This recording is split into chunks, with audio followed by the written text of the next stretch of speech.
UNdlozi uqinisekisile ukuthi wayemisiwe emva kokuba ubuholi beqembu buthole ukuthi wayazi ukuthi wayeyiphini likaMengameli we-EFF uFloyd Shivambu uzolilaxaza iqembu eyoba ingxenye ye-MK Party. Futhi ubuholi beqembu babumnuka ngokuba yimbuka nokusebenzisana ne-MK Party. UNdlozi ubeyilungu eliqavile le-EFF njengoba ubekhulumela leli qembu kusukela ekusunguleni kwalo kwaze kwaba unyaka ka-2020. Uphinde wamela leli qembu ePhalamende kusukela ngo-2014 kwaze kwaba inyanga edlule.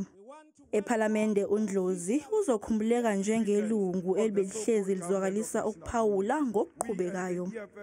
There is no sovereign wealth fund in this country. You must withdraw. There's no such a thing. At this stage where you are, it's not those talks by the streets you are having. You are not protecting the speaker on the podium. He's being drowned.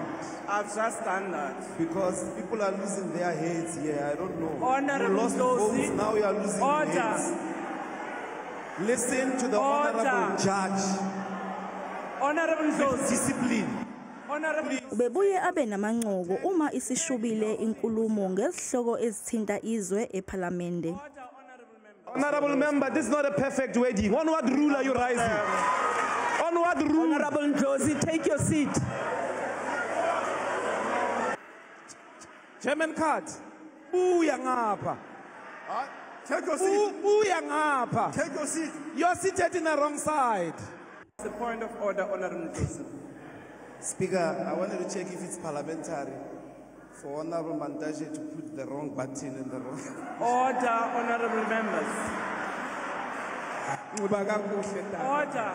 Honorable Ndlozi, can you please I'm protecting the dignity of GNU now. Honorable Ndlozi. Udokotela uNdlozi utolule ukuthi useyihosha imfe kwezombusazwe njengoba ethi alikho iqembu azokuba ingxenye yalo.